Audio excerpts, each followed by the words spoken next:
민생을 최우선으로 경제정당, 실용정당, 바른미래당이 야심차게 준비한 국민과 함께 통쾌하게 소통하는 우리 통로, 그래서 바른미래당의 국감 이슈 통통통으로 이름을 지어봤습니다. 예, 오늘 또 문재인 정부의 정책을 속 시원하게 진단하고 파헤치는 진정 국민을 위하고 나라를 위하는 정치 시사 토크. 예.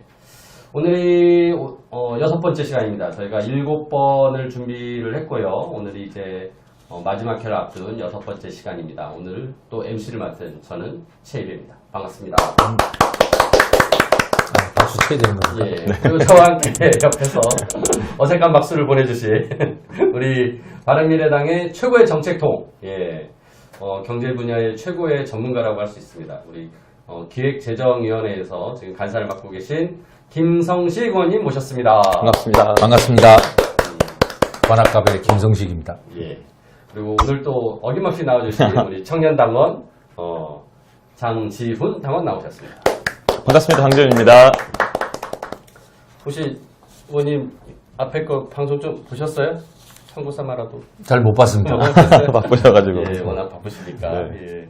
저희가 지금 조회수가 이제 얼마나 나왔죠? 한 만회 이제 넘었다고 어제 그러셨는데. 네, 18,200. 오. 이제 곧 있으면 2만회에 육박할 것 같습니다. 그러니까 이제 그러면 최입의 의원이 이미 뜬 겁니까, 그러면? 그건 아니고요. 지금 연예계 진출을 좀 모색하고 있다는 소문도 있습니다. 저기 게스트 때문인지 MC 때문인지는 아직 분석이 안 돼서 이후에 분석해서 말씀드리겠습니다. 예, 아무튼 언론에서도 국감의 이슈에 대해서 이제 지금 관심을 많이 가지고 있는데 우리 바른미래당이 이렇게 미리 팟캐스트를 통해서 이제 말씀을 드리는 것들에 대해서 굉장히 관심 있게 보고 있습니다. 그리고 이제 벌써 언론에서도 이 부분에 대해서 기사화 되기도 했다고 하니까요. 우리 국민 여러분들이 또 이렇게 국회에서 이뤄지는 국감을 또 가깝게 좀 느낄 수 있게 저희가 이런 팟캐스트 계속 또 앞으로도 발굴해서 보여드리도록 하겠습니다. 예, 오늘은 이제 우리 김성식 의원님 나오셨습니다. 정책에 특히 경제 분야 말씀하시기 위해서 나오셨는데요. 오늘 주제는 현 정권의 총체적인 민생 난국이 초래되었다. 이 아마추어 경제 정책, 이 경제 위기가 고조되고 있다. 과연 우리 어떻게 해법을 또 모색할 것인가에 대해서 말씀 나눠보도록 하겠습니다. 그 중국의 그 모든 지혜를 모은 10대 병법서, 그 중에 이제 무경심서라는 게 있는데요. 거기에 이제 사서, 물료자, 제1편 11장, 좀 어렵습니다. 하여튼 거기에 나오는 내용 중에가 치실기본, 이제 치본이라고 이제 줄여서 얘기하는데, 치본이라 하여 민생부터 챙겨라 라는 내용이 있다고 합니다. 그러니까 정치의 근본은 민생이다. 이제 가장 중요한 것이고 결국 민생이란 걸 챙기기 위해서 정치가 있는 것이다 라는 내용이죠. 지금 우리 문재인 정부가 취해야 될 민생을 위한 정치 어떤 것들이 제대로 되고 있는지 한번 이제 말씀을 나눠보도록 하겠네요. 지난번에 우리 김동철 이제 의원님 모셔가지고 네네. 일자리에 경제 일자리에 관련된 대해서 내용 좀 말씀 나눴는데 오늘 또 그 부분에 대해서 더 심화된 내용이 나올 수도 있을 것 같습니다. 우리가 이제 이 각 정부의 정책에 대해서 국감 때 다루는데 이제 기재위에서는 기재부가 유일하게 그 관련 부처인가요? 네, 기획재정부, 한국은행, 한국은행 이런 데서 이제 저희 기획재정위가 다루게 되죠. 다루게 되죠. 예. 그래서 이제 거기서 지금 문재인 정부 들어와서 펼쳤던 경제 정책들에 대해서 이제 조목조목 말씀을 하실 텐데 지난번 이제 그 대정부질을 하셨어요. 이번 주인가요? 예, 그죠? 예. 며칠 전입니다. 며칠 전에 이제 김동연 경제부총리를 이제 세워놓고 네. 아주 너무 조목조목 그리고 따지시면서 또 대안들을 다 이렇게 말씀하시면서 이미 내가 다 얘기했지 않았냐 이거 작년에 거의 혼내키듯이. 네. 왜 그거 아직도 그거 반영 안 해가지고 이렇게 경제를 망치고 있냐라고 엄청 혼내셨어요, 그죠? 혼을 낸 건 아니고요. 조금 우리 국민들께서 이제 다 아시게 되었습니다. 서민을 위한다는 그 마음가짐도 중요하지만 네. 정책이 잘못되면 결과적으로 서민을 위하게 되지 않을 수 있다. 예를 들면 이제 일자리 정책 같은 거는 아무리 대통령이 일자리위원회 지금 위원장이잖아요. 네네. 일자리위원회 위원장을 맡고 또 청와대 일자리 상황판을 설치한다.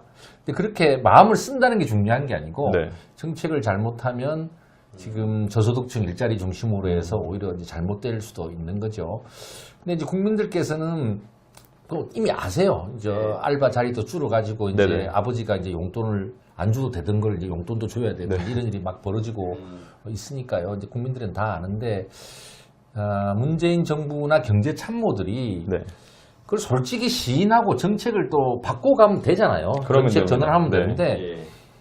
고집을 계속 피우고 막 국민들한테 이론 강의하려고 맞아요. 하고 음. 또 급기야 통계청장을 잘랐어요. 자기 입맛에 맞는 통계로 바꾸려고. 예, 네. 예. 그러니까 뭐 정책이 잘못인데 통계를 시비를 한다는 거는 이제 온도가 마음에 안 든다고 네. 온도계 탓하는 거랑 비슷한 거죠. 맞습니다. 그런 데서 국민들이 좀 더 지금 열받고 계신 게 아닌가. 맞습니다. 예. 그래서 이 정부가 조금 더 이제는 정책 전환을 제대로 좀 해라. 네. 라는 차원으로 그 김동연 부총리랑 대화를 나눈 거죠. 본회의장에서. 예. 뭐 그렇게 뭐 되게 몰아세운 건 없어요. 근데 굉장히 김동연 부총리가 쩔쩔맸죠. 네. 너무 예. 맞는 말만 하셔버리니까 하시니까. 네, 반박을 할 수가 없습니다. 또. 그러니까 그 장면 보면서 한 수 좀 잘 배우고 갔으면 좋겠는데 과연 오늘 저 얘기들을 귀담아 듣고 배워서 가는 것일까? 아니면 또 여전히 그 불통의 모습 그대로 네. 그냥 앞에서만 예 뭐 알겠습니다라고만 하고 가는 건지 좀 그런 부분이 답답해요. 네. 우리 장기훈 씨는 어때요? 지금 이제 청년들을 뭐 일자리 문제도 있고 방금 말씀하셨지만 알바하면서 용돈을 자기가 벌었다가 요즘은 이제 그런 알바 자리도 점점 사라지고. 그러니까 이제 저희는 뭐 20대 입에서 이제 이런 말들이 나와요. 이제 결혼을 포기해야 되겠다. 나는 월세를 버티다가 이제 시골 내려가서 이제 살아야 되겠다. 이런 말들이 20대 입에서 나오기 시작했고요. 또 이제 어떤 뭐 지수니 뭐 수치니 이런 걸로 하면은 약간 와닿지 않으실 수도 있으니까 저희 친구들끼리 장난으로 말하는 것 중에 그 2만 원의 벽이라는 게 있어요. 그 뭐예요? 2만 원의 벽이라는 게 3만 뭐냐면 원은 아니고. 네, 2만 원의 벽인데 이게 뭐냐면은 문재인 정부가 들어서고 나서 치킨값 제가 좋아하는 교땡 치킨의 값이 1만 원대 후반에서 2만 원으로 올라 버렸어요. 근데 저희 같이 이제 먹을까 말까 고민했던 사람들에게는 그거는 포기를 할 정도로 이제 그게 그 수치가 달라지는 거. 앞자리가 바뀌면은 그 마음이 바뀌어요. 그러니까 그렇게 치킨에서 이제 민생이 힘들어지는 거, 경쟁이 힘들어지는 거를 저희가 느끼고 있거든요. 그래서 친구들끼리는 뭐 그런 식으로. 영화 영화 보는데도 그치. 돈이 좀 올랐다는. 그렇죠, 네. 그 만 원이 훌쩍 넘어가 버렸죠. 예. 원래 8,000원 하던 것들이 이제 12,000원, 14,000원 해버리니까. 그러니까 어떻게 보면 이제 만 원짜리 한 장으로 우리가 뭔가를 누리거나 해결할 수 있었던 것이 네. 어느 순간은 두 장이 됐었는데 2장이 되고 이제 3장이 그 되고. 두 장도 이제 넘어서서 계속 장수가 늘어나 올라가는 버리는 순간에 거죠. 그 벽을 굉장히 이제 심리적으로 느낄 수밖에 없는 거잖아요. 네네. 그러니까 우리 장바구니 물가 만 원짜리를 들고 가서 뭘 살 수 있느냐 옛날에 이랬는데 이제 그런 이제 거를 우리 청년들이 지금 느끼고 있는 거죠. 느끼고 있는 거죠. 치킨 때문에. 치킨에서 민생을 느끼고 있는 민생을 겁니다. 느끼고 있는 네. 예, 아무튼 경제 특히 이 물가에 관련된 얘기도 지금 나왔어요. 그러니까 이제 물가라는 것이 경제가 침체되고 안 좋아지면 물가도 잘 안 오르는 거거든요. 네. 이게 경제라는 것이. 근데 지금 또 물가의 상승률은 상당히 올라가고 있는 수준이에요. 경제는 침체되고 있는 거에 비해서. 네. 이런 물가 문제까지도 이제 우리 서민들에게는 주머니가 얇아지고 물가까지 오르니까 더 팍팍해지는 삶을 느끼게 하는 것 같습니다.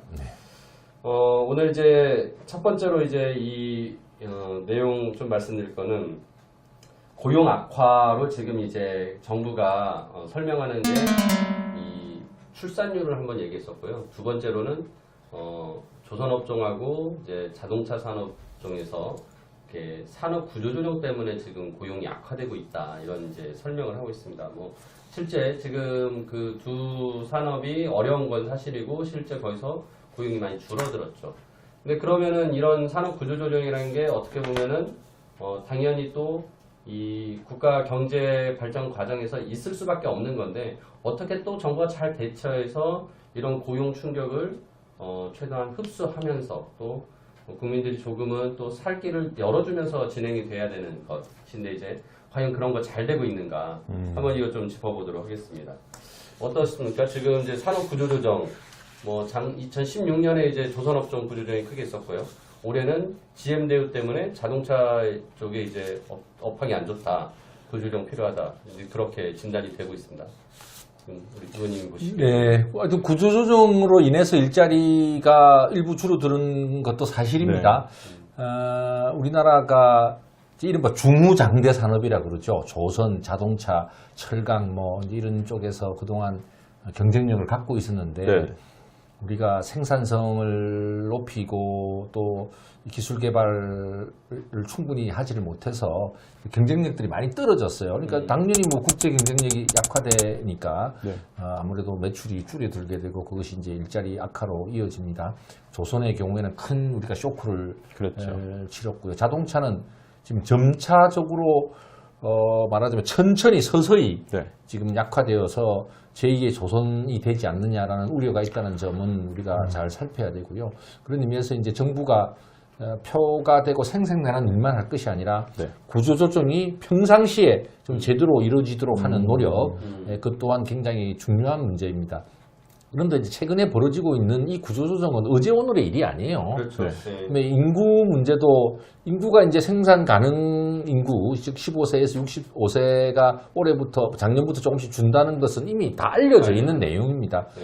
그걸 전제로 해서 올해 32만 명 그래도 취업자 연평균 늘리겠다고 정부가 그랬거든요. 네네. 그거 할 때 그런 거 다 계산한 거예요. 네. 네. 그런데 이제 올해 들어서자마자 그것이 10만 명 수준으로 아주 레벨이 다운되어 버렸고요. 네. 그다음에 이제 7월, 8월에 들어와서는 3천 명, 5천 명 네. 이러니까 이거는 정책의 실패가 단기적으로 쇼크를 준 중요한 원인 중에 하나죠. 즉 구조적으로 고용이 잘 안 되는 그런 상황이 쭉 전개되는데 네. 최저임금을 포함한 정부의 조금 조급한 이런 정책들이 그 말하자면 아예 일이 벌어지게 만들어 버린 거죠. 그래서 그런 거를 자꾸 인구 탓하는 건 안 맞고요. 왜 안 맞냐면 실업률이나 고용률과 같이 비율 통계, 즉 네. 인구가 분모에 같이 다 들어오는 통계의 경우에도 지금 나빠지고 있거든. 있으니까. 예. 그러니까 뭐 인구 탓하는 것은 안 맞다 이렇게 말씀을 드리겠고요. 오히려 이제 정부가 일자리는 세금으로 만드는 게 아니고 네. 민간의 다양한 경제 활동의 결과로 만들어진다는 점을 좀 인식을 제대로 네. 하는 게 좋다고 생각합니다. 저는 그런 의미에서 청와대가 설치를 해야 될 것은 네. 결과적으로 뭐 일자리 몇 개 늘었습니다. 실업률이 얼마입니다라는 그런 통계를 배열하는 일자리 상황판이 아니라 네네. 일거리 상황판을 만들어야 돼요. 그러면 어떠한 새로운 산업을 일으켜서 네. 거기서 어떤 산업이 이루어지고 있는가 혹은 또 기업들이 기존 산업의 경우에도 투자를 확대하거나 새로운 그 기술 혁신을 통해서 네네. 또 새로운 일자리가 어떻게 생겨나고 있구나. 그러니까 일거리가 생겨야 일자리로 연결되잖아요. 그렇죠. 네. 그래서 지금 청와대가 실제로 일자리가 좀 제대로 생기는 그런 나라를 생각하신다면 결과적으로 일자리 통계만 모으는 그런 일자리 상황판이 아니라 네. 일거리가 산업적으로 어떻게 생겨 나오는지를 관찰하고 그걸 위해서 R&D든 구조조정이든 혹은 뭐 스마트 팩토리와 같이 이제 중소기업 경우에는 그러한 현대화를 지원해주는 문제라든지 또 대학생들 또 젊은 이들의 경우에는 이제 소프트웨어라든가 AI든가 자기가 평소에는 공부를 못했는데 한번 네네. 이걸 제대로 도전하고 싶다 할 때 네. 정부가 그 인력을 제대로 길러주는 거죠. 음. 그래서 미스매치를 없애준다든가 네네. 그러니까 이런 것들을 통해서 일거리에 맞는 인력 양성과 또 일거리 자체가 새롭게 어떻게 생겨나오고 기존 산업에서도 어떻게 유지되고 발전되는가라는 것을 상황판으로 만들어야지. 제가 말할 때는 그 일거리 상황판이에요. 맞아요. 네. 일자리 상황판만 갖고는 잘 안 될 거다. 왜냐하면 일자리는 그런 일거리를 통해서 만들어지는 거니까요. 네. 근데 세금으로 일자리의 문제에 대해서는 뭐 이미 이제 답이 다 나왔습니다. 네. 그러니까 청와대 참모가 쓸데없는 고집만 안 피면 돼요. 그러니까 자꾸 고집을 피면 국민들 이 말하자면 기분까지 다 나쁘게 만들고 오히려 문재인 대통령 지지율에도 도움이 안 되거든요. 그래서 지금 새로운 정책 전환으로 이렇게 노력을 해서 고용에 나서는 게 좋겠다 이렇게 생각합니다. 지금 되게 이제 몇 가지 중요한 이제 그 내용을 짚어주셨어요. 그러니까 구조조정이 일상적으로 또 이렇게 선제적으로 이루어져야 된다는 거죠. 네. 그러니까 기업이 망가져서 진짜 이제 죽겠다라고 넘어가기 전에 미리 진단이 돼가지고 이 기업이 위험하구나. 그러니까 미리 지금부터 어떻게 손을 써야겠다. 이런 이제 선제적인 구조조정이라는 게 필요하고 그 일상적으로 금융기관들이 그런 역할을 해줘야 되거든요. 이 기업들 잘 진단해가지고 네. 위험하다 싶으면은 돈을 더 내든지 네. 아니면은 뭐 구조조정을 미리 해서 뭐 자산을 팔 게 있으면 팔게 하든지 뭐 이런 것들이 이제 이루어져야 되는데 이제 그런 것들이 잘 안 되니까 꼭 다 그냥 꼬꼬라지는 직전에 이제 항상 구조조정 한다고 하면 이제 막 누구도 돈을 못 넣는 거죠. 그쵸. 그러니까 거기다 경제라는 게 음. 꼭 입에 그 말하자면 달고 네. 이런 사탕만으로 경제가 될 수가 없어요. 네. 때로는 이제 몸에 좋은 약은 입에 쓰잖아요. 네, 네. 이렇게 약간 이렇게 쓴 약을 투입을 하면서 몸 전체가 나빠지지 않게 하는 것도 경제를 좋게 하는데 도움이 맞습니다. 되고 또 우리가 이제 또 여러분도 별로 뭐 몸짱은 아닙니다만 이렇게 우리가 평소에 이제 이렇게 경제지만 운동을 운동하는 해야죠. 이유가 네. 그걸 통해서 이제 체질이 건강해지잖아요. 네. 그래서 이제 구조조정이라든가 기술 개발이라든가 혹은 A라는 산업은 어차피 시대에 안 맞아서 이제 B라는 산업으로 바뀔 때 그 근로자들에게 대해서 네. 고용 안전망을 단단히 챙겨주면서도 인적 역량이 키워줄 수 있도록 직업훈련과 이 평생 교육을 제대로 하는 건데 이런 거는 표시가 잘 안 나요. 안 나죠. 생색이 네. 안 나거든요. 네. 그러니까 이제 뭐 잘한다 소리 못 듣죠. 저 일자리에 세 사람을 고용하면 한 사람 임금은 공짜로 또 정부가 주겠다. 그쵸, 뭐 네. 이런 식으로 해갖고는 정책이 잘 안 되는 거죠. 그러니까 일자리를 강조하고 노력하는 현 정부의 의지는 존중합니다. 좋으나, 네. 그런데 이제 정책 방향이 이와 같이 일거리를 어떻게 창출할 거냐, 어떻게 인적 자본을 그 일거리에 맞도록 길러주느냐, 네. 또 평상시에 구조조정을 하면서 전반적으로 산업의 그러니까 생산성이 네. 높아지도록 하느냐, 그 다음에 요새 4차 산업혁명이라 그러잖아요. 네네네. 여기에 맞는 이제 새로운 길, 안 가본 길이잖아요. 여기에도 여러 가지 그 벤처를 중심으로 기업 활동들이 벌어지고, 거기서도 새로운 그 일거리가 만들어지면 또 일자리도 이어지잖아요. 그렇죠. 요런 좀 종합적인 처방을 해야지, 뭐, 최저임금을 왕창 올리면 뭐가 그러니까 해결될 거 아니냐. 해결되는 이렇게 순간 하면은 이제 그게 결국 시장을 통해서 이제 고용을 줄이는 네. 그런 결과로 되니까 지금부터라도 좀 잘해봤으면 좋겠어요. 예, 말씀 중에 이제 그 내용이 있었습니다. 이제 일자리의 미스매치. 그러니까 이제 교육과 일자리 미스매치. 그러니까 우리가 이제 막상 교육받은 것만큼의 그거를 활용하지 못하는 거죠. 네. 그러다 보니까 또 그 일자리 가기 위한 또 교육을 따로 받아야 되고. 그렇죠. 저번에 저희가 이제 폴리텍 대학이라고. 아, 그때 최 의원 같이 갔었죠. 장에서 네. 이제 같이 우리가 현장 방문을 했는데 너무 좋았습니다 그때.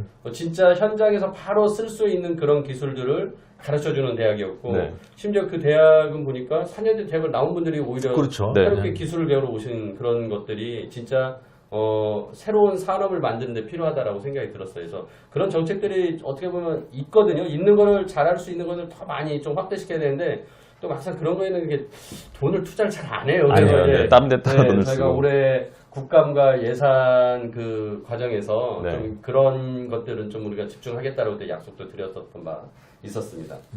귀양 나온 김에 일자리 예산 관련해서도 좀 얘기를 하자면요. 우리 뭐 최희비 의원님도 뭐 워낙 잘 아시겠지만 이제 17년도, 18년도에 이제 예산으로 넣었던 일자리 예산이라는 큰 카테고리 속에 넣었던 예산 중에 네. 막상 결산을 해보면 네. 집행이 뭐 30%밖에 안 된 예. 그런 게 굉장히 많아요. 이번에 뭐 일자리 안정 자금도 뭐 억지로 나중에 해서 이제 3조 투입한 것 중에 뭐 2조 정도 현재 쓰일까 말까 하는 상태고 추가 고용 장려금 뭐 이런 거 예. 말하자면 아까 말했듯이 3명 쓰면 1명분 임금은 뭐 이렇게 해주겠다는 건데 이런 것도 사실은 불용이 굉장히 많아요. 근데 이제 이런 데 자꾸 예산을 넣기보다는 고용보험의 질을 높여서 일자리에 있다가 불가피하게 그 공장이 뭐 좀 잘 안 되거나 이렇게 해서 이제 문을 닫게 됐거나 했을 때 이제 실직에 몰리게 되잖아요. 네. 그 실직자들에 대해서 좀 고용보험을 좀 제대로 올려주고 네. 또 이 고용보험에 참여하지 못하고 있는 비정규직이라든가 자영업들이 많잖아요. 네. 이분들은 뭐 잘리거나 문 닫으면 낭떠러지에 떨어지지 않습니까? 네. 이분들에 대한 그 여러 가지 그 실업 상태 때의 그 지원을 강화하는 그러니까 외국에는 이렇게 고용 안전망 예산하고 네. 그 직업 훈련 예산하고 적극적 노동시장 정책이라고 해서 그 사람들을 상담하고 일자리로 안내하는 이 프로그램에 돈이 쓰이지 네. 우리나라처럼 뭐 직접 일자리 창출이다 해서 그런데 돈을 많이 쓰는 나라는 없어요. 진짜 돈이 필요한 사람한테 줘야 되는데 효율 없는 사람한테 일부러 돈을 약간 지어주고 있는 상황. 그래서 하여튼 정부도 이 그 재정을 통해서 뭐 어느 정도 보완하는 것은 있을 수 있습니다만 네. 그 어떤 용도로 쓸 것인가에 대해서는 생각을 달리 해야 돼요. 네. 지금 되게 중요한 부분을 짚어주셨어요. 뭐냐면은 우리 정부가 예산을 그 일자리 지원한다면서 어떤 걸 하냐면은 고용을 하면은 그 고용에 대해서 일정 금액을 지원해주겠다. 그래서 임금을 보전시켜주겠다고 기업에 줘요. 또 그 기업은 그렇게 고용을 했으면은 또 고용했다고 세금 공제를 해줘요. 네네. 그래서 이리저리 이렇게 기업들이 많은 혜택을 받는데 근데 생각해 보면 기업이 그 혜택 결국 혜택은 부분인데 네. 임금이 100이 나가는데 뭐 이 혜택 저 혜택에서 한 30을 30 보전 받는 데서 그거 받으려고 사람 뽑는 거 70을 아니잖아요. 더 쓰진 않죠. 네. 네. 그러니까 사람을 뽑을 수 있는 정책이 아닌 그럼요. 그런 예산. 어차피 뽑기로 맞아요. 한 데다가 뭐 네. 조금 지원이 네. 가는 정도예요. 그 정도, 네. 그러니까 그런 거 가지고는 이제 일자리가 늘지가 늘지 않죠. 않죠. 예. 맞습니다. 예. 오늘 점점 이제 그 깊이가 점점 좀더 깊어지는 듯한 들어가는데. 느낌이 들고 있습니다. 역시 경제통 정책통. 아닙니다. 네. 예. 최희배 의원님께서 지금 과장된 발언을 하고 계십니다. 아니 원래 그 SNS에서 저희 팟캐스트 좀 했습니다. 그 아까 전에 물가 얘기도 좀 잠깐 했었는데요. 네. 그러니까 제가 이제 최저임금을 이제 급격하게 인상시킨다고 했을 때 바로 드는 생각은 이건 분명히 물가 인상으로 이제 이어질 수밖에 거다. 없을 거라고 네. 생각했었는데 그 얘가 예전에 소주가 네. 그 50원인가를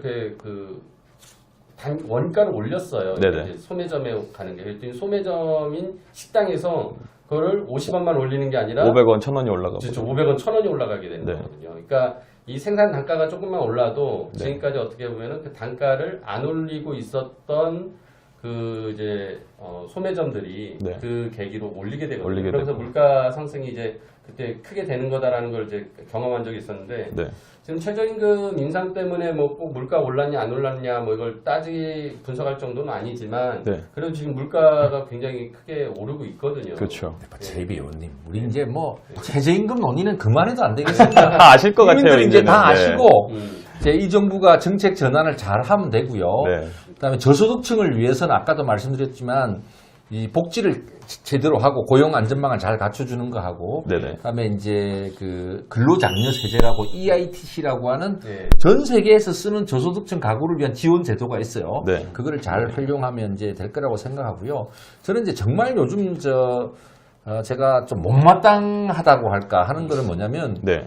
정부에서도 이렇게 현 정부에서도 뭐 소득주도 성장이다, 최저임금이다, 뭐 이거 갖고 뭐 이론적으로 옹호하는데 바쁘고 제1야당도 기승전 뭐 소득주도 성장 비판에다가 기승전 최저임금 비판이거든요. 무조건 막무가내. 네, 그러니까 이렇게 되다 보니까 경제의 현실을 좀 제대로 살펴보고 문제점의 핵심으로 가야 되는데 네. 자꾸 그 언저리에 이론적 논쟁에 빠져 있는 것이 저는 더 문제라고 생각해요. 정쟁으로만. 그래서 이제 최저임금 뭐 이 이야기 소득주도 성장 그건 뭐 별 이론적인 근거가 취약한 거니까요. 네. 예, 뭐 그거 갖고 또 좀 뭐 계속해서 이야기하는 건 재미도 없는 얘기고 국민들이 다 아는 얘기고 저는 정말 걱정되는 것은 이제 우리 경제가 만성질환에 걸려 있다는 겁니다. 요 만성질환의 본질적 내용을 좀 잘 살펴보는 게 중요한데 우리 97년에 이른바 IMF 외환위기 맞았잖아요. 네. 비유하자면 그때는 이제 급성질환이 온 거예요. 급성 쇼크가 온 거고 지금은 이제 몸이 뭐 도처에 말하자면 고지혈증, 네. 당뇨, 뭐 그리고 어떤 때는 또 영양결핍, 그다음에 근육 부족 이런 이제 구조적인 이제 문제들이 쫙 쌓여 있기 때문에 네. 이거를 좀 하나씩 살펴야 우리 경제도 좋아지고 국민의 삶도 좋아진다. 네. 그래서 이제 뭐 소득주도 성장, 최저임금 이런 얘기는 그만하고 또 소득주도 성장론에 갖고 있는 문제식 핵심은 그래도 분배가 중요하다. 네. 복지도 한번 해보자. 네. 내수도 한번 챙겨보자. 이런 정도 문제의식은 그건 괜찮은 문제의식이에요. 네. 이걸 이제 성장론이다 이러고 나오다 보니 이제부터 일이 꼬이고 네. 정책이 막 한쪽으로 쏠리고 되는 거지. 그래서 제가 정부한테 말하고 싶은 것은 그래 분배 잘하고 복지 잘하고 내수 챙겨보는 것은 어느 정권이나 해야 되는 거니까 그건 해보되 근데 그거 가지고 지금의 저성장, 저생산성, 미래 4차 산업혁명 시대의 대비 이런 건 안 되는 거니까 이와 관련된 우리 경제의 구조적인 만성질환의 문제를 좀 제대로 살펴서 좀 종합적으로 정책을 하자. 미래 대비도 하자. 저는 이제 이것이 제 문제의식이고 이거가 안 되고 자꾸 기승전 소득주도 성장 이렇게 민주당과 자유한국당이 맨날 머리채 잡고 이런 논쟁하는 거 그것도 뭐 저는 좋게 안 보입니다. 그것도 소모적이죠. 예. 우리 댓글을 보니까 역시 사이다처럼 시원하다. 경제통 김성식 의원이 요새 놀아줘 사이다 노래 진짜 끝내줍니다. 그 노래 많이 들으시죠. 정말 그거 끝내줍니다. 예. 저보다 뭐 예. 노래가 훨씬 말씀이 쏙쏙 들어온다고 또 이렇게 해줬고요. 그리고 관악구 우리 구민분도 와서 시청해 주시는 것 같습니다. 고맙습니다. 시청해주셔서. 예. 자, 이렇게 우리 오늘 굉장히 댓글이 활발합니다. 예, 이렇게 우리 또 김성식 의원님 또 말씀 지금 쏙쏙 들어온다니까 진짜 강의 듣는 것 같습니다. 예. 우리 성혜리님은 예. 정의당에 대해서 약간 비판적인 언급을 해주셨는데 네. 저는 소수 정당으로서의 정의당의 국회에서 역할이 저는 굉장히 의미 있다고 생각해요. 오. 그래서 약간 생각이 좀 다르다는 것과는 별개로 네. 좀 진보적인 정책을 얘기를 하더라도 제대로 스스로가 진보임을 자임하고 거기에 맞는 정책을 하는 것은 저는 소수의 목소리를 대변하는 차원에서도 저는 의미가 있다고 생각하거든요. 예. 그래서 정의당하고는 너무 안 싸우셨으면 싶긴 한데 너무 그냥 제가 불필요한 말씀을 드렸는지는 모르겠습니다. 아닙니다. 네. 지금 저기 우리 임효진 님이 그 주택 정책, 금리 정책도 얘기해 주세요라고 하셨어요. 그리고 이제 부동산 정책 그렇지 않아도 얘기하려고 지금 했는데요. 그러니까 이게 부동산 지금 서울의 아파트 가격 네. 이게 전국적인 건 아니에요. 이 서울, 특히 강남 등의 일부 지역에 대한 그 문제인데 네. 그럼 정부는 이 부분에 대해서 저는 좀 맞춤형으로 딱 이렇게 뭔가 정책들이 더 나와줬으면 좋겠는데 그런 것들이 잘 안 되고 있어요. 그래서 지금 집을 가지지 못한 사람들에 대한 어떤 그 좌절감. 이제 나는 그러니까 이제 집을 갖는 것은 포기해야 돼. 생각도 못하는 이제 그런 일이 되고 있는데 어떻습니까? 이제 그 경제 정책 중에 이 부동산 정책은 또 금융 정책하고 굉장히 밀접하고 크게 이제 경제의 어떤 또 뭐랄까 이렇게 띄우기를 위해서는 또 부동산 시장이나 뭐 건설 경기 이런 것들을 정부가 많이 건드는데요. 우리 또 김성식 의원님께서 이번에 국감 때 혹시 이 부동산 정책 지적할 만한 것들이 많이 있을 것 같은데. 참 이거 어렵습니다. 예. 지훈 씨는 뭐 언제쯤 집사 계획이십니까? 저는 이제 그게 제 선택으로는 이제 되지 않을 거라고 생각하고 있습니다. 그 여러분들 친구 세대는 집 사는 문제들에 대해서 한 번씩 뭐 소주 한잔 하면서 이야기 안 해요? 근데 이야기를 하더라도 이제 그거는 저희의 손을 떠났고 다들 아까도 말씀드렸지만 20대들이 얘기하는 게 나 이제 고향 내려가서 살아야 되겠다 그런 얘기들을 많이 하고 있거든요. 뭐 저부터 이게 뭐랄까요? 솔직히 제가 집이 없어요. 전세세요? 전세냐 월세냐는 건 묻지 마십시오. 예, 알겠습니다. 자관 집이 없는데 네.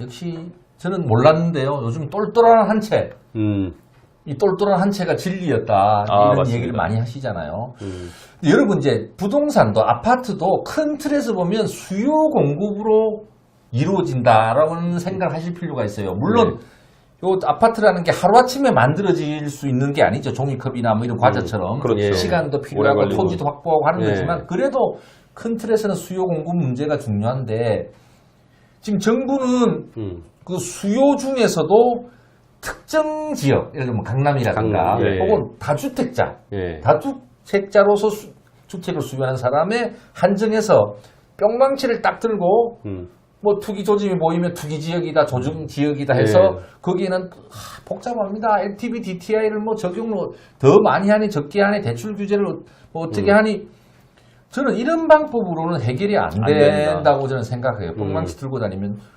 왜냐하면 그렇게 해서는 전체 수요에 대한 관리가 잘 안 되는 거고요.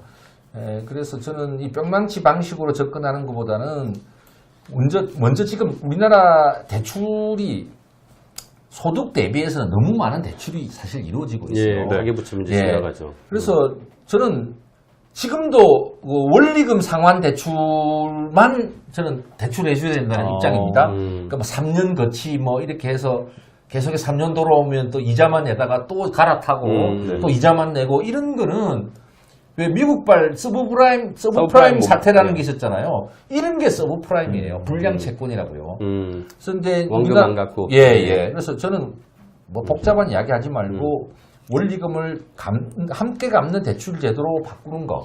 그다음에 소득을 대비해서는 대출이 일정 부분 제한적으로 이루어질 수 있도록 하는 거를 조금 더 제한하는 거. 네. 다만 이제 담보 대출의 비중은 우리나라가 또 너무 빡세요. 예. 뭐 40%만 하라, 그렇죠. 50%만 LTV. 하라, 예. LTV잖아요. 예. 담보 대출에서는 대비해서는 저는 조금 더 대출을 해줘야 해주고. 된다는 생각입니다. 네. 그러면서 이제 공급도 좀 제대로 해야 되는데요.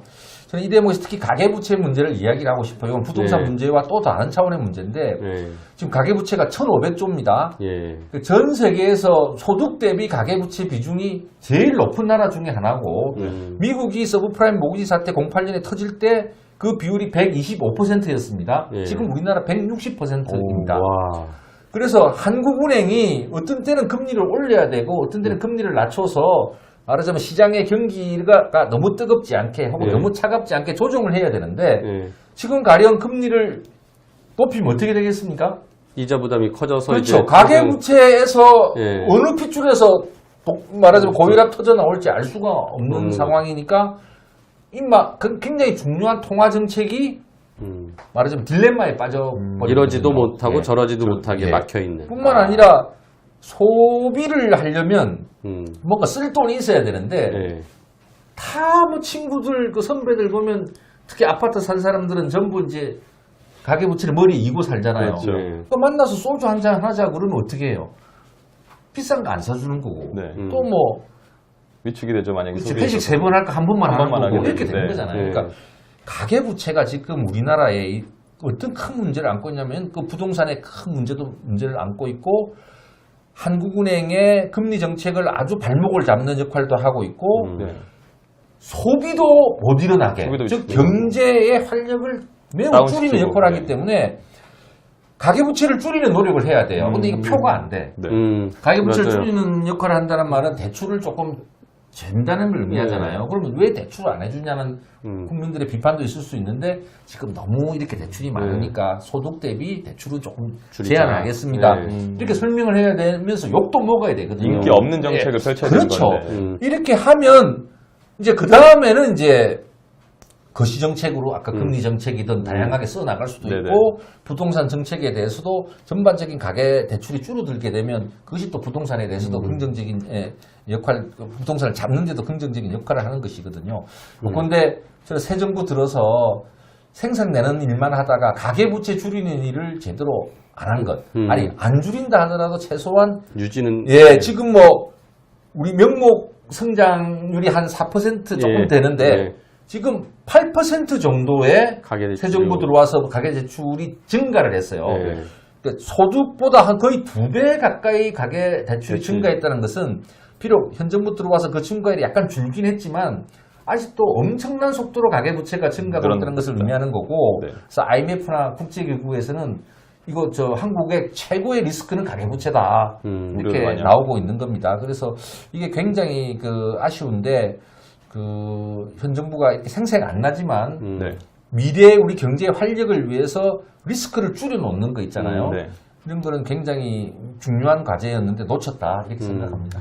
그러니까 좀 이렇게 지금 당장은 요거다 먹을 수 있는 정책일 수도 있는 거죠. 하지만 그게 한국 경제를 튼튼하게 만드는 약간 입에 쓴 보약과 같은 것이다라고 생각하면 그런 걸 해야 되는데 이제 그런 걸 하려면은 용기가 있어야 돼요. 맞습니다. 요거를 얻어먹을 수 있는 용기. 예. 근데 그런 용기가 없는 거예요. 없습니다. 아니 실제로 지금 현재 민주당이 여당이 됐지 않습니까? 야당 할 때 그 박근혜 정부 때 최경환 부총리가 네.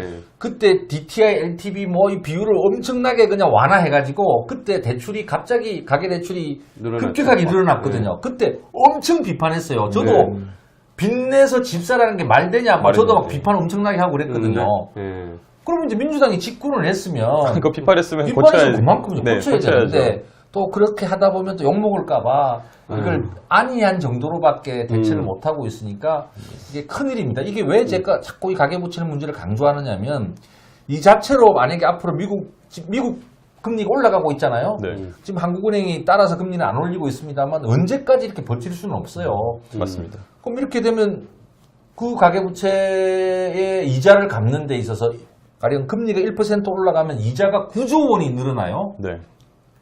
네. 그럼 내가 9조 원을 집에 살림살이로 써야 될 돈을 은행에다가 은행에다 줘야지. 갖다 줘야 줘야 된다는 말을 의미하는 거잖아요. 이것이 갖는 이 경제적 수요 위축 효과나 혹은 그중에 여러 금융기관에서 돈 빌린 사람들, 다중채무자들 이런 분들 중에는 부도가 날 수도 부도가 날 있잖아요. 수도 있죠. 이런 문제가 있기 때문에 가계부채 문제 같은 것은 잘 대응해야 된다. 우리 체질 개선의 과제다 이렇게 생각합니다. 그 말씀하신 이제 이 가계부채 문제를 얘기하시면서 결국은 이게 소비를 유축시키는 문제라는 것이고, 그러니까 우리 경제가 지금 어떻게 보면은 이 소득이 늘어나서 수요가 늘어나게끔 하겠다라는 생각을 가지고 이제 하는데 지금 여러 가지 그 정책들이 막상 그 효과를 못 내고 있는 거죠. 안 맞다는 게 보여지고 있죠. 많은 그러니까 이제 부분에서. 여러 가지 모순이 되는 지금 정책들이 나타나고 있는 것이고 네. 이제 그런 부분들을 어떻게 보면 아까 처음에 말씀하신 것처럼 큰 틀에서 보면서 어떤 몇 가지 원칙들을 가지고 거기에 맞춰서 이렇게 정책들이 짜여져야 되는데 네. 지금 이제 그런 게 잘 안 되는 상황인 것 같습니다. 그래서 이런 부분들이 아마 국감 때 또 조목조목 지적되고 네, 방향을 저희가 이제 잡아줘야 될 것 같습니다. 저는 부동산에서 한 말씀만 더 드리면 작년에 이제 그 문재인 정부의 장관들이 텔레비에 나와서 이제 인상 팍 쓰면서 이제 투기는 꼭 잡겠습니다. 예, 그랬죠. 뭐 집값은 반드시 잡겠습니다. 네. 이렇게 했는데 1년 후에 비슷한 가닥의 정책인데 강도만 높여서 다시 발표를 했어요. 네. 그러면 지난 1년 동안 파리 대책이라고 하는 작년의 대책이 안 먹혔다는 걸 네. 의미하고 아니 안 먹힌 정도가 아니라 똘똘한 채로 쏠리면서 진짜 오히려 집 없는 사람들 다 돌게 만들었잖아요. 네. 예. 그러면 저는 왜 파리 대책 형태로 접근을 하면 부동산 정책이 안 되는가? 라는 것을 국민들한테 솔직히 이야기를 하고. 사고하고 네. 그리고 정책 대안을 찾아야 되는데 그런 얘기를 한마디도 없이 그때 했던 뿅망치 방식의 정책을 강도만 세게 해놓으니까 지금 거래 위축으로 나타나지 집값을 잡은 게 아닌 거죠. 큰일입니다. 어떻게 보면 뭐 어린애 같아요. 좀 싫은 소리 듣기 싫어가지고 그런 거를 안 하려고 하고 인정하기 싫어하려고 하고 하는 거 그거보다도 보니까. 뭐 뭔가 이렇게 필이 꽂혀 있는 과거의 정책 한번 네. 했던 그 아, 방향에 그런- 예. 그걸 계속해서 옳다는 것을 무슨 오기 차원에서 검증을 하는 것인지 그러니까 맞을 때까지 한번 내가 끝까지 해보겠다. 버텨볼래 막 이런 건데 국민하고 그게 싸우는 거잖아요 결국은. 대립하고. 저는 이제 투기하는 사람과 일반 국민을 일부는 분류가 가능합니다. 뭐 떴다방 해가지고 네네. 이렇게 꼬셔갖고 휴대폰에다가 뭐 매물 좋은 거 있습니다 오라 그랬고 네, 하는 그런 네. 사람들은 네. 명료한 투기꾼이죠. 그쵸. 네, 잡아야죠. 그러나 그 투기꾼 때문에 부동산 가격이 과연 얼마나 오르고 내리고 하느냐는 문제는 별개의 문제예요. 지훈 씨도 나중에 집 살 때 있잖아요. 네네. 내가 살기 좋은데 뭐 집 사면 된다 이렇게 생각할 것 같아요. 어떻게 생각할 것 같아요? 이 집이 나중에 집값이 떨어질까? 그래도 좀 버텨줄까? 그렇죠. 뭐 크게 오르지는 않아도 내 재산이 또 그래도 늘어야 되니까는 그 생각할 거 아니에요. 해야죠, 해야죠. 투기예요, 아니에요? 투기가 아니죠, 그거는. 네. 그러니까 그 집을 살 때 자산 가격을 고려하면서 대부분의 국민들은 집을 사요. 네. 그러니까 실수요랑 그런 의미에서의 투자적 수요를 이렇게 완전히 발라낸다는 건 어려운 일이죠. 아예 분리가 안 예, 되는 부분이. 그래서 전체적으로 수요 공급을 잘 관리하면서 국민들이 집 없는 사람은 집을 가질 수 있도록 네. 집 가진 사람은 더 좋은 주택으로 가려고 하는 이 욕구 네. 이거를 충분히 인정해 주면서 네. 그런 주택 후생을 높이는 것을 정책 목표로 해야지 뭐 집값을 어느 수준으로 정부가 어떻게 행정 만능주의로 꼭 잡아내겠다. 가령 뭐 평당 뭐 1,000만 원이면 괜찮고 평당 1,200만 원이면 안 안 되고 괜찮고 뭐 이런 거. 그 기준이 뭐냐면 없죠. 예. 어려운 얘기입니다. 예.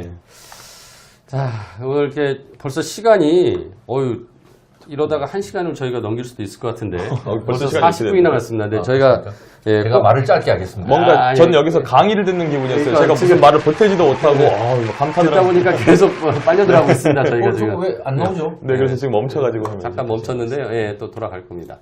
근데 그 말씀 이제 쭉 들은 것 중에 이제 저희가 이 작년에는 되게 크게 이슈됐던 게 있어요. 근데 올해는 지금 그 논쟁이 없는데 바로 뭐냐면은 핀셋 증세, 예, 찔끔 증세, 뭐 이렇게 저희가 표현하는 건데, 이게 어떻게 보면은 정부가 아까 전에 처음 말씀하신 부분 중에 하나가 이제 복지 이런 것들을 확대하겠다라고 이제 계속 주장을 했고, 실제 그런 정책들을 펴고 있죠. 복지를 확대하고 있는데, 과연 이제 복지를 확대를 했을 때 이 복지를 누구 돈으로 할 거냐? 복지를 하려면 돈이 필요한데 어떻게 할 거냐? 결국 이거 증세 문제로 연결이 되거든요. 예전에 우리 또 저희 당의 유승민 전 대표께서 증세 없는 복지는 허구다라고 이렇게 말씀하셨던 것처럼 결국 증세 문제와 같이 연결이 되는데, 이게 작년에 그 핀셋 증세가 있었고 아예 올해는 증세안이 나오지도 않았어요. 예, 그래서 이 부분 한번 우리 또 김 선생님께서 작년에 그 반대 토론을 하셨습니다. 그러니까 이런 겁니다. 대해서. 예. 경제를 굉장히 복잡하게 생각할 필요가 없고요. 그러니까 두 가지만 잘하면 됩니다. 하나는 우리 기업이나 또 근로자나 다 좀 혁신을 해서 네네. 그 경쟁력을 계속 높이는 거, 네. 생산성을 높이는 거가 한 축이고, 혁신성. 또 다른 한 축은 그렇게 하다 보면 실패하시는 분도 생기고 실직하시는 분도 생기고 그렇죠. 이러니까 네. 복지를 좀 제대로 해서 내가 어려움에 처할 때는 나라가 살게 해준다. 네. 나는 이 확신을 주는 거, 네. 이 두 가지를 잘하면 되는 거예요. 네. 뭐 복잡한 거 없습니다. 어려운 거 없네요. 최저임금이다, 네. 소득주도 성장이다, 무슨 주도 성장이다, 이런 말할 게 없는 거예요. 네네. 예. 이제 그런 측면에서 복지가 굉장히 중요한데, 왜냐하면 복지가 튼튼해야 좀 혁신적으로 가보자, 경쟁력도 높여보자는 주장을 할 때 국민들이 그걸 받아들이잖아요. 내가 안심하고 그렇죠. 내가 혹시 뭐 이 구조조정 과정 속에서 잘못되더라도 고용보험 제대로 나오고 애들 학비 적어도 그렇죠. 국가에서 도움을 받아서 할 수 있고, 이렇게 하면 그걸 받아들이고 자기도 새로운 직업 훈련으로 가서 더 좋은 직장을 갈 거 아니에요. 그렇죠. 예. 그래서 복지는 이런 의미에서 단순히 뭐랄까 그냥 도와준다 이런 게 아니고요. 예. 혁신을 가능하게 하기 위해서도 필요한 거예요. 그래서 저는 자유한국당 의원들 일각에서 복지를 늘리겠다 그러면 무슨 퍼주기 하냐. 포퓰리즘이나 뭐나. 나는 그렇게 말하는 거를 이해할 수가 없어요. 왜냐하면 대한민국은 복지 시스템이 OECD 국가 중에서 매우 낮은 나라고, 정부의 재정이 소득 분배로 작용하는 비율이 OECD 국가 중에서 매우 낮은 나라입니다. 문제는 복지를 할 때 표만 의식해서 뭐다 이렇게 그때 네. 그냥 표만 의식해서 막 하는 게 아니고, 복지는 체계적으로 계획적으로 뭘 우선순위로 뭘 어떻게 할 거냐, 그다음에 전달 체계도 어떻게 개혁할 것이냐, 이렇게 하면서 해야 되는데, 그 점에서는 또 이 정부도 조금 부족한 점이 많아요. 네. 그리고 이제 고민해야 될 게 복지 재원이잖아요. 네네. 결국은 뭡니까? 복지 재원은 국민들이 내는 세금이죠. 세금이죠. 네. 그다음에 여러 가지 연금과 같은 부담금들이고. 그렇죠. 저는 국민들한테 솔직하게 적어도 세금을 낼 수 있는 여력이 있는 중산층들부터는 조금씩 세금을 냅시다. 네. 부자는 더 내게 합시다. 예. 이렇게 하면 많은 세금을 거둘 수 있고, 그걸 가지고 한번 복지를 제대로 업그레이드를 할 수가 있거든요. 네. 근데 이제 그렇게 하면 이제 또 왜 중산층도 세금을 더 걷냐, 이런 얘기가 나오니까 결국 일부 부자만 증세를 했어요. 네. 일부 부자만 증세를 하면 기분은 좋지. 나는 내 돈 안 나가니까요. 지우신 세금 더 안 내도 더 증세가 안 되니까. 그렇죠. 네. 그런데 부자 몇 명 이렇게 증세해봐야 끼케야 2조. 네. 해봐 효과가 그거밖에 안 나요. 소득세의 그렇다 경우에. 그러더라고요. 네. 재원이 부족하다고. 이것도 제가 아주 맥시멈으로 봐준 겁니다. 네. 근데 이거 가지고 지금 일자리 안정자금 그거는 복지와는 좀 다른 얘기지만 한 방 쏟아붓는데 3조인데 네. 기초연금 어르신들 제대로 올려주려면 10조가 들어가는데 네. 그건 말이 안 되는 터무니없이 부족한 얘기잖아요. 금액이죠. 근데 이 정부가 그렇게 좀 제대로 증세를 했어야 되는데 그렇게 핀셋 증세를 하는 바람에 그렇다고 해서 지금 와서 지금 인기도 좀 떨어지고 정책 추진력도 떨어졌는데 좀 지금 와서 새삼스럽게 예. 그 증세를 더 하자고 할 수도 없을 거고. 네. 그리고 그러면 어떻게 돼? 국민들이 그걸 잘 알아요. 복지도 찔끔 복지하겠구나. 맞아요. 그러니까 그럼 복지가 찔끔 복지 정도가 되면 아까 말했지 않습니까? 네. 사는 것도 힘들어지지만 혁신을 혁신이 해 아니면 나가겠다는 국민적인 이런 분위기가 안 생기잖아요. 안타깝습니다. 예. 좋은 말씀하셨어요. 찔끔 과세는 결국 찔끔 복지다. 그러니까 이제 우리가 바른미래당이 계속 이제 추구하는 바는 이제 중부담, 그렇습니다. 중복지. 예. 그러니까 우리가 좀 다 같이 좀 더 부담하되 다 같이 같이 복지를 또 누리면서 그게 뭐 말씀하신- 통계적으로도 설명할 예. 수가 있어요. 지금 우리나라 조세 부담률이 예. 20%거든요. 네. 예. 이게 OECD 국가 중에서 아주 낮습니다. OECD 국가의 평균 조세 부담률은 25%가 약간 넘습니다. 네. 예. 그러면 우리가 25까지 당장 가는 건 힘들지만 그렇죠. 뭐 한 22까지는 이 정부에서 가보자든가 음. 그러면 세금이 전체적으로 한 50조 가량 더 늘거든요. 그럼 네네. 그걸 맞춰서 그럼 어떻게 복지를 해보겠다든가 이렇게 할 수 있잖아요. 방향성을 가져야 돼요. 그렇죠, 그렇죠. 한꺼번에 가는 게 점진적으로 갈 수 있단 말이에요. 네네. 그 다음에 이제 국민연금이나 건강보험 포함한 국민 부담률. 네. 예. 지금 우리나라가 25 조금 넘어요. 한 27쯤 뭐 예. OECD 평균이 다 33 뭐 이래요. 네. 그러니까 그런 측면에서는 조금 이렇게 부담을 더하면서도 제대로 해드리겠습니다. 네. 이제 나라가 걱정 안 하도록 이웃, 그러니까 부모님한테 돈꾸러 안 다니도 안 되도록 다니도록. 이렇게 하겠다. 저는 이렇게 설득을 하고 당당히 갔어야 되는데 지금 타이밍을 좀 놓친 게 아닌가 저는 그런 걱정이 듭니다. 이게 이제 또 그 정치권이라는 게 선거를 앞두면은 이게 그렇죠. 진짜 또 표심에- 표심에 그러니까 이런 거는 이제 집권하자마자 초반에 지지도가 했어야죠. 한 80% 넘어갔었잖아요. 막 올라갔을 문재인 때. 대통령이 한 80% 넘어가고 그렇죠. 그리고 그때는 또 경제 여건도 좋았어요. 좋았어요. 예. 그때 좀 제대로 그때 했어야 했었어야 되는데 되는데 그 약간 그 도취돼가지고 지금 타이밍을 뭐 놓쳤네요. 정책적으로 몇 개 지금 좀 말하자면 잘 못된 게 있어서 국민들이 지금 긴가민가하는 상황 속에서 그 얘기를 새로 꺼낼 수 있을까? 그러니까 정책의 우선순위 그 순서가 제대로 정리가 되고 펼쳐졌어야 되는데 이제 그런 부분들이 이제 어떻게 가계부채 보면 문제 제대로 좀 이렇게 증가율을 대폭 감소시켜 놓는가 하고 네. 증세 문제에 대해서 국민적으로 좀 그 전반적으로 세금을 낼 수 있는 사람들한테 보편 증세를 하면서 부자에게는 더 많이 내게 하는 누진 증세를 이렇게 하는 거 이 두 가지를 안 한 거는 네. 굉장히 좋은 기회를 잃어버린 참 좋은 기회를 놓친 것 같아요. 네. 네. 지금은 뭐 저번 달에는 보니까 뭐 민생 경쟁 때문에 지지율이 49%막 밑으로도 곤두박질 쳤는데 지금은 이제 할 수 있다고 보여지지 않습니다. 그러면은. 네. 아니, 그러니까 걱정이에요. 지금 지지율 뭐 오늘 뭐 60%인가 다시 뭐 회복하고 좀 올라갔다고 하는데 이런 게 이제 평화 모드 때문에 그렇죠, 또 그렇죠. 이렇게 북한- 효과인데 솔직히 말씀하신 그 9월 초에는 경제 문제가 안 좋으니까 네네. 그때는 50% 미만으로 떨어졌거든요. 떨어졌었는데. 그러니까 이게 이 민생과 경제를 제대로 챙기지 못하면 결국 국민들의 지지를 잃을 것이고 그러면은 또 정말 해야 될 일을 못 하게 되는 네. 상황이 또 처해지고 이게 진짜 나라를 이제 생각해서 정부가 잘 해야 되는데 어떤 뭐 소득주도 성장론과 같은 그런 저 사변적인 이론 방어에 몰두하지 말고 네. 그냥 편하게 경제 현실을 지켜보면 네. 지금 다 드러나거든요. 네. 그럼 그게 그리고 그 중에 상당 부분은 뭐 현 정부 책임이 아닌 경우도 많아요. 네. 그 예전 정부들이 전 뭘 잘 정부에서. 못해서 네, 예. 누적적으로 구조조정 문제나 가계부채나 다 그렇죠. 쌓여왔던 네, 거 왔던 아니에요. 거죠. 네네. 예. 그럼 그런 걸 같이 안고 문제를 풀어 나가면 되는데 좀 너무 사변적인 그런데 좀 꽂혀 있는 게 아닌가 싶고 지금 남아 있는 경제 문제에서 가장 중요한 거는 이제 생산성을 높이기 위한 노력이 굉장히 중요해요. 네. 그래서 기존 산업의 경우에는 생산성을 높여서 국제 경쟁력을 강화하는 게 한 축이고 아까도 말씀드렸지만 이 4차 산업혁명과 같은 새로운 미래 산업의 경우에 네. 또 미래 신기술 플랫폼 경제 등 뭐 이런 부분에 대해서는 새로운 기회를 열어주는 거거든요. 이제 이쪽 부분을 또 좀 적극적으로 해야 되는데 이 대통령은 좀 하려는 의지가 좀 있는 것 있는 같아요. 것 이 부분에 대해서. 그런데 경제 참모들이라든가 또 여권 전체의 분위기가 예.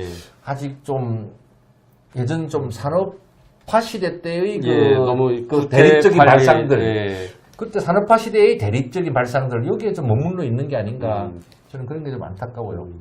말 나온 김에 하나 얘기를 하면 네. 사실 재벌 이런 데서 하청 단가 후려치고 기술 탈취하고 예. 이거 다 바로 잡아야지 일감 몰아주게 하고 예. 저는 이거 진짜 용서하면 안 된다고 네, 보는 사람입니다. 맞습니다. 예. 그런데 이게 이제 4차 산업혁명이 다가오니까 대기업과 중소기업 관계가 때로는 협력적이어야 되는 부분도 있어요. 네. 그렇죠. 왜냐하면 혁신이라는 게 예전과 달리 기업 내에서만 벌어지는 것이 아니라 다른 기업 바깥에서 벌어지는 것을 기술을 사오거나 M&A에서 내부 혁신 역량으로 만드는 이른바 개방적 혁신. 네. 이게 굉장히 중요해지거든요. 예를 들면 구글 같은 데서 AI 역량을 높이기 위해서 그 이세돌한테 이세돌 그 국수를 꺾었던 그 알파고 알파고. 알파고 만들어서 딥마인드 팀마인드를 인수했죠. 4천억에 샀단 말이에요. 예. 이걸 가지고 구글이 못 가졌던 AI 기술을 이제 기계요 하는 거죠. 자기 학습 예. 이걸 그 기술을 받아들인 거 아니에요. 네. 그냥 구글이 그냥 하려고 그랬으면 그냥 베끼고. 굳이 하세요? 네. 세월했을 거예요. 마찬가지입니다. 그런데 지금도 전 대기업이 이렇게 스타트업 벤처기업에서 나름대로 신기술이 나왔을 때 네. 스타트업도 이걸 빨리 기술을 팔거나 인수를 해서 다른 역할을 해야지. 스타트업이나 벤처가 국제적인 무슨 영업망이 있는 건 아니잖아요. 그렇죠. 네. 그래서 저는 대기업의 경우 이 이른바 기업형 벤처 캐피탈이라고 그러는데 네. 이 부분에 관해서는 조금 규제를 열어주는 게 오히려 더 좋지 않느냐. 그러면서 벤처 스타트업에서 M&A나 투자, 네. 특히 이제 이 CVC라 그러는데 이 기업형 벤처 캐피탈을 대기업에 허용을 해줘야 이제 이 그 벤처 기업에서에 대한 투자들이 활성화되고 그것이 이제 나중에 시장의 비즈니스 모델로 바뀔 수가 있거든요. 네. 일자리는 벤처 기업 자체에서 늘어나지는 않아요. 왜냐하면 서너 명이서 머리 짜내갖고 프로그램 짜고 컨텐츠 만들고 하는 그 단계에서 나오는 게 아니라 이른바 스케일업이라 그래서 비즈니스 모델화돼서 양산을 하거나 예. 제대로 시판할 수 있는 단계 때 일자리가 팍 늘어나는 네네, 거거든요. 그렇죠. 예. 그런 의미에서도 개방적인 혁신이 중요한데 대기업에 대해서 옛날 개념으로의 공정거래를 위한 규제는 그거대로 또 하되 하되 이렇게 그 개방형 벤처 혁신. 캠탈에 대해서 적극적으로 예. 나서서 스타트업과 개방적 혁신을 위한 그 협력을 할 수 있는 그런 부분은 또 좀 풀어주는 이런 좀 새로운 발상들도 필요하다. 그러면 일거리가 생겨나가는데 도움이 된다. 일거리는 그런 말씀드리지만 이렇게 스타트업들이 벤처 기업들이 했던 그 새로운 개발이 어떤 대기업의 어떤 영업망과 연결해서 새로운 비즈니스로 전환되고 스케일업 될 때 네네. 이제 일자리가 막 늘어나거든요. 아이고, 지금 거의 1시간이 다 돼갑니다. 제가 앞에서 1시간 갈까요? 이랬는데 제가, 아니, 끝낼게요. 이랬는데, 아유, 근데. 저도 완전히 지금 그냥 지금- 수강생 모드로 지금 막 경제 공부하고 점점 하고 침침해고 있습니다. 있습니다, 지금. 저희가. 그래서 오늘 지금 1시간 갈 것 같습니다. 예. 네. 지금 이제 말씀해 주신 게 벤처가 정말 대기업들과 또 같이 하면서 새로운 산업으로 육성될 수 있게 하는 부분. 그거는 이제 기존에 있던 어떤 규제들의 혁신이 필요한 부분입니다. 네네. 그래서 규제가 지금까지 어떻게 보면은 이제 성장을 억누르고 있던 부분이 있다면 이 규제를 과감히 좀 벗어서 우리가 새로운 신산업을 키울 수 있는 그 이제 물꼬를 터야 되는 것이고 이제 그런 부분이 이제 지난 원칙을 정하자고요. 예. 국민의 생명과 안전을 해치는 거는 네. 규제 막 풀면 안 돼요. 그렇죠. 근데 그 외의 거는 좀 해보자 이거예요. 해보면서 예. 조금 문제가 생기면 그때 가서 막으면 될 거 아니에요. 어디서 예. 어떤 가능성이 나올지 모르니까 그렇지, 일단 그렇지. 풀어놓고 그러니까 이 나가는 4차 거죠. 산업혁명 시대의 문제는 뭐냐면 옛날에는 성공할 것과 실패할 거를 미리 좀 알 수가 있었어요. 네네. 예. 그래서 성공할 만한 데다가 자원을 확 몰아가지고 몰아줬죠. 하면 되는 거지. 예. 근데 지금 제가 대기업 임원이나 벤처 하는 후배들 만나보면 무엇이 성공이고 무엇이 실패인지 알 수가 없다는 거예요. 네. 이런 시대에 그런 개방적 혁신이나 또 이 혁신 생태계가 튼튼해질 수 있는 그런 어떤 새로운 시스템으로 네. 전환하는 건 중요하죠. 우리 임유진 씨가 저기 경제 정의가 실현되고 내가 낸 세금이 나에게 복지 정책으로 돌아온다는 확신이 있다면 조세정을 낮출 수 있다라고 빙고 말씀하셔서 맞는 정답입니다. 말씀입니다. 예. 그러니까 정부가 정직해야 돼요. 예. 그러니까 아니, 나는 국민 여러분에게 좀 힘들고 부담스러운 일을 안 하겠습니다. 생색내는 일만 하겠습니다라고 자꾸 정부가 하게 예. 되면 우리 저 임효진 씨가 말한 것처럼 이제 거꾸로 모든 걸 불신하게 되는 불신하게 거죠. 되는 예, 거죠. 안 믿습니다. 오히려 내가 돈 써봤자 나한테 돌아오지도 않는데 내가 돈 왜 써야 되냐. 그렇죠. 예.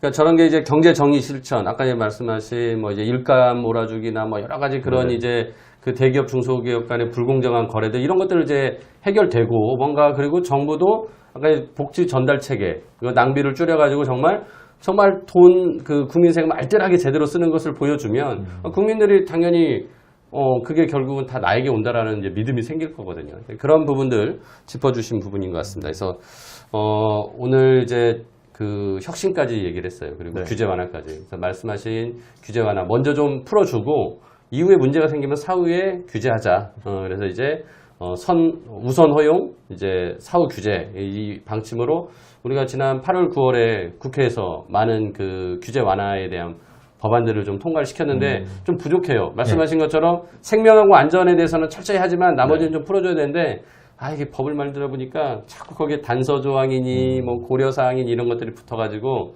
막상 그 법들이 규제를 완화하는데 정말 효과를 발휘했을지는 좀 지켜봐야 될 것 같습니다. 그래서 제가 이 대목에서 이제 문재인 대통령께 부탁 말씀을 하나 부탁 말씀, 네. 드리는데 카메라에 대고 가까운 시간에 이 네. 감사원장과 한번 이렇게 음. 점심을 같이 하시면서 지금도 뭐 감사원이 나름대로 그런 방향으로 노력을 하려고는 하지만 예. 뭔가 이 규제도 좀 완화하고 적극적으로 우리나라가 혁신되도록 하는 그런 일에 열심히 한 공무원들을 감사하는 게 아니라 네. 그런 거를 안 하는 하는 공무원. 공무원을 감사를 좀 했으면 좋겠다. 아, 아래 대통령이 이제 이렇게 감사원장하고 식사를 했어요. 네네. 지훈 씨가 감사원장이고 네, 감사원장입니다. 내가 대통령이야. 네. 같이 이렇게 이제 네. 밥 먹고 사진 탁 찍고 네. 이야기를 했더니 감사원장에게 진짜 그 적극적으로 규제도 이렇게 풀고 또 우리 그 이런 활동을 하는 공무원들은 오히려 보호해주고 네네.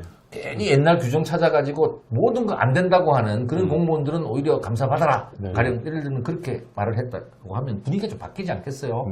저는 법도 중요하지만 이 정부가 하나하나 국민들에게 좋은 신호, 뭔가 새롭게 비즈니스를 하고 새롭게 신기술을 만들어내고 하려는 게 정부로부터 장려받구나. 그런 제스처 같은 것들이. 이런 분위기가 있어야죠. 네. 분위기가 쫙 만들어지는 게 저는 법보다도 더 중요한 게 아닌가. 그리고 문재인 대통령은 그래도 인권 대통령이다. 네네. 또 민주주의는 좀 이렇게 정말 예전에 박근혜 정부랑 달리 이렇게 잘 발전시켜 나갈 거라는 기대와 믿음이 있잖아요. 그렇죠. 그러면 이제 이 개인정보 보호와 활용에 관한 문제가 지금 오랫동안 지금 막혀 있어요. 네. 말로만 빅데이터 경제라 그러지 뭐 빅데이터가 대한민국에 있나요? 뭐 없어. 네. 그러니까 네. 그런 문제를 할 때 가령 이제 문재인 대통령이 내가 인권 대통령으로서 익명정보, 가명정보는 좀 이렇게 활용을 하게 하는데 이걸 또 조각 맞추어서 개인정보로 완전히 다시 만들어내려는 사람이 있으면 이거는 내가 엄벌하겠다. 실태를. 나를 믿어달라. 네. 내가 인권 대통령 아니냐. 네. 그리고 만약 국정원 같은 이런 데서 개인정보를 개인정보를. 악용해가지고 국민들을 못살게 구는 일이 생기거나 감시하는 일이 생기면 내가 그거 진짜 좀 없애버리는 박살 거죠. 내겠다. 네, 뭐 이렇게 하면 국민들이 믿을 거 아니에요. 그게 박근혜 믿어지죠. 대통령이 그런 얘기하면 믿겠어요? 안 믿잖아요. 네네. 근데 이제 그래서 문재인 대통령이 그렇게 말씀하시면서 다만 익명화되고 가명화된 정보는 일정한 규칙과 절차에 따라서 좀 산업적으로 활용할 수 있게 빅데이터가 생길 수 있게 그래서 빅데이터와 데이터의 인터랙션이 있어야 데이터의 교환이 이렇게 있어야 인공지능이라는 것도 AI 가 그래서 되는 가능한 거잖아요. 스마트 시티다 이거 다 그렇게 해서 가능한 거거든요. 네. 그래서 저는 대통령께서 마지막은 아니죠. 굉장히 중요한 물꼬로서 네. 개인정보 보호와 활용에 관한 개인정보. 그런 물꼬를 한번 터주시고 국회도 이제 이번 정기국회 때 그걸 한번 하면 우리나라도 이 데이터 기반의 새로운 경제를 만들어 나가는 데 도움이 되지 않을까 생각합니다. 예, 한 시간을 채웠습니다. 결국 대단한 시간이 돼버렸네요. 우리 김성식 의원님이 오늘 너무 많은 그 꼭지를 너무 깊게, 너무 상세히 설명해 주셨어요. 진짜 아마 이 프로를 정부 경제 당국자들이 보면은 많은 해법을 찾을 수 있을 것 같습니다. 그럼에도 불구하고 되게 편하게 쉽게 풀어서 그러니까 너무 쉽게 잘 설명해 설명해 주셔서 이거는 저희가 그 유튜브를 USB에 담아가지고 각 정부 부처에 보내야 되지 않을까 그런 생각이 들 정도로 그런 자리였습니다. 오늘 말씀해 주신 내용들에 이제 저희가 좀 정리 요약을 하자면은 아무튼 지금 정부가 좀 이렇게 비판의 목소리를 좀 듣고 쓴소리도 들어가면서 그 정부가 할 수 있는 일을 조금 지금 했어야 되는데 못했다. 아쉽다. 근데 그게 어떻게 보면은 지금 정부가 용기가 부족하다. 네. 그건 거꾸로 말하면 좀 비겁하다. 비겁하다. 라고 얘기할 수 있는 것 같습니다. 그리고 지금이라도 좀 용기를 내서 네. 할 수 있는 걸 하자. 지금 좀 쓴 몸의 보약이지만 쓴 약도 좀 먹으면서 우리가 체질 개선도 해야 되고 그런 과정을 지금이라도 늦지 않았다. 해야 된다. 그거는 뭐 대한민국은 계속 가는 거니까 그렇죠. 뭐 정권은 뭐 기간이 있지만 대한민국은 계속 가니까 우리 대한민국을 위해서 좀 지금 정부가 좀 힘을 그렇게 그런 쪽에 힘을 실어달라. 그리고 계속 우리 바른미래당이 이런데 제대로 된 방향을 잡아주고 좀 쓴소리를 할 테니까 좀 들어달라. 이렇게 이제 정리를 좀 하도록 하겠습니다. 끝으로 제가 한 말씀 예. 드리겠습니까? 뭐 정치에서 제일 중요한 건 성찰입니다. 저희 바른미래당이라고 해서 항상 오를 수는 없고요. 저희도 늘 이제 저희를 돌아보면서 국민들의 목소리를 들어가겠습니다만 제가 현 정부의 경제정책과 관련해서 굳이 한 말씀만 더 드리면 저는 정책을 초장에 조금 말하자면 정책 조합이 잘 못돼서 일부 실수가 나올 수 있다고 생각합니다. 근데 국민들도 그거를 다 이해합니다. 그리고 조금 어려워진 거 또 견뎌 나갈 수 있습니다. 그런데 문제는 계속해서 우길 때, 계속해서 우격다짐하고 아전인수하고 저는 이렇게 하면 국민들의 마음이 떠나고 현 정부가 하고 싶은 정책도 할 수 없고 현 정부의 경제 정책은 성공하기가 어렵다고 생각합니다. 그런 의미에서 지금 국민들이 바라는 것은 오히려 마음을 열고 경제 현실을 잘 지켜보고 바꿀 거는 좀 제대로 바꾸고 고칠 것은 고치고 또 설명할 것은 충분히 설명하고 또 표 되는 거, 표 안 되는 거 다 정책이라는 게 다 중요한 건데 너무 국민을 조금 이렇게 생색내기만 국민들이 좋아할 거로 이렇게 여기지 마시고 좀 제대로 정책을 하는 모습을 보여주는 것 저는 이게 국민들의 중요한 것 바람이 아닌가 싶어요. 그런 의미에서 아직도 시간은 있습니다만 어떤 의미에서 정책 전환할 시간은 또 많이 남지 않은 거죠. 변화가 이 가을에 꼭 있었으면 하는 바람입니다. 예. 아유, 마지막 마무리까지 우리 김성식 의원님 역시 경제의 최고의 전문가로서 깔끔하게 최고 이런 해주셨습니다. 말을 빼세요. 예. 아니, 우리끼리는 여기서 해도 되는 겁니다. 최고십니다. 예. 오늘 이렇게 준비한 내용은, 말씀드리고요. 우리가 이제, 이번 주말이니까요. 내일은 이제 주말은 쉬고 8일 월요일, 다음 주 8일 월요일 날 마지막 이제 7번째 방송을 준비하고 있습니다. 마지막 방송은 과학기술정보방송통신위원회의 신용현 의원님 모시고 이제 우리 4차 산업혁명 등의 또 그런 내용들을 가지고서 한번 또 국민들과 함께 소통하도록 하겠습니다. 자, 긴 시간 함께 해주신 우리 애청자 여러분들 감사드리고요. 또 다음 시간에 또 알찬 내용으로 다시 찾아뵙겠습니다. 자, 여기서 마치겠습니다. 주말 잘 보내십시오. 감사합니다. 감사합니다.